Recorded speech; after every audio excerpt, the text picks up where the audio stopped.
I am the affair baby, and I'm so tired of feeling unloved and forgotten. I don't really know how this works, I just got the idea to try asking here because my friend talks about this site all the time. Sorry, for how long it is, there's just so much to say. I-18F was born on January 29, 1990. My parents had been married for 15 years at that point. The problem was they were both married to other people. I am the product of a 14-month office affair. Today is supposed to be my high school graduation party. I guess it is that. My parents decided to split the cost of the event. What that means is they are splitting the effort. My parents have brought me to Two Springs Park here in Bellevue. Only my mom will be here the whole time. My parents are not allowed to interact with each other than when they need to discuss or exchange me. There is pizza, which is okay. I don't dislike pizza, but it's not in my top 10 favorite foods. There's a cake. I appreciate that they got buttercream icing this time. I have a lot of friends. Like 12 of them came. There wasn't enough food for everybody, not really. I knew there wouldn't be. We went for a walk on the trails. I knew I couldn't be gone too long though, or my mother would complain about being left alone. The party lasted about 90 minutes and mom was ready to go. I would have liked to leave with any of my friends, but my mother insisted that I drive us here in my 2000 Dodge Neon, because she didn't want to put gas in her new Escalade and my stepdad was out and she can't pump her own gas, but I can't touch her car, it's so stupid. So I got to drive her home, and listen about how I seemed ungrateful for the party. When I got home I opened my cards. My friends are awesome. They wrote the best messages in my cards, and gave me some money. My mom and stepdad gave me $20, my dad and stepmom gave me $25. I knew he would do that, the only thing I can count on my dad for is one-upping my mom. For two people who apparently spent months banging on an office couch, they sure do resent each other now. None of my siblings, all of whom live on their own and have jobs, came to my party. Nor did they send cards. I'm used to being left out though. I was pretty happy when I turned 11 and none of them were ever asked to watch me again. Listening to 5 other people who are supposed to care about you call you a waste of their time is pretty hard on an 8-year-old, believe me. I know this might just sound like a lot of bratty whining.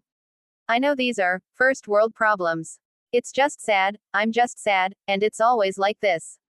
I just feel like I don't matter to any of them. It's like, it's not my fault.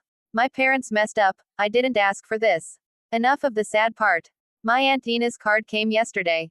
ZOMG, it had $150 in it. I am finally happy that they live so far away. Her and my 2 cousins are the only reason I love Christmas. I called her and thanked them. We ended up chatting for like 2 hours as each of my cousins wanted to talk too. I am just 3 months away from living near them and far away from this epic fail. I am so excited. I am getting some guilt trips. Well, attempts at guilt trips, I'm so over it they rarely affect me anymore. The funniest thing was my dad acting like me going out of state was the reason he wouldn't be helping me with college. Like he was ever going to, lol. Anyway, I am going to the University of Missouri, go Tigers. I can't wait. My aunt and cousins live in a town near there, Boonville, and I am so excited because I'll see them all the time. This was my first choice. I looked at Iowa and Iowa State. At Iowa, we were led around by the worst, most pretentious, condescending student guide ever. I know virtually nothing about track, but I literally no longer respect pole vaulters, and it's all because of her. Alicia, if you ever read this, you got that school crossed off the list real quick. Iowa State was fine, but not fine enough to overcome my chance to be with my aunt and cousins. I am going to be pre-med undergrad, then into the medical school to become the world's greatest plastic surgeon. I have dreamed about being a surgeon since I saw my first episode of Grey's lol.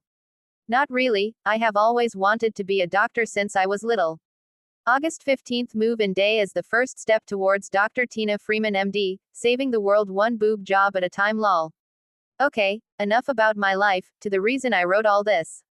I want to know if I'm being an a-hole here. My one friend kind of said my plan is a-hole-ish. What I haven't told my parents is that when I move, I'm not coming back. I have a lot of scholarships, and student loans will do the rest. My aunt says I can stay with her during breaks and holidays, and I'll get a job somewhere around Columbia. I'm also not asking them to help me move, I'm moving out in secret 2 days early and just going. I'm for real, I'm not coming back to Nebraska, like ever again. Would this make me an a-hole? I really don't feel like I owe anyone an explanation. I have been an afterthought at best my whole life. The graduation party is just one small example in a lifetime of similar trash behavior. I am the affair baby, and I'm so tired of feeling unloved and forgotten. I don't really know how this works, I just got the idea to try asking here because my friend talks about this site all the time. Sorry, for how long it is, there's just so much to say. I 18F was born on January 29, 1990. My parents had been married for 15 years at that point. The problem was they were both married to other people. I am the product of a 14-month office affair. Today is supposed to be my high school graduation party. I guess it is that. My parents decided to split the cost of the event. What that means is they are splitting the effort. My parents have brought me to 2 Springs Park here in Bellevue. Only my mom will be here the whole time. My parents are not allowed to interact with each other than when they need to discuss or exchange me. There is pizza, which is okay. I don't dislike pizza, but it's not in my top 10 favorite foods.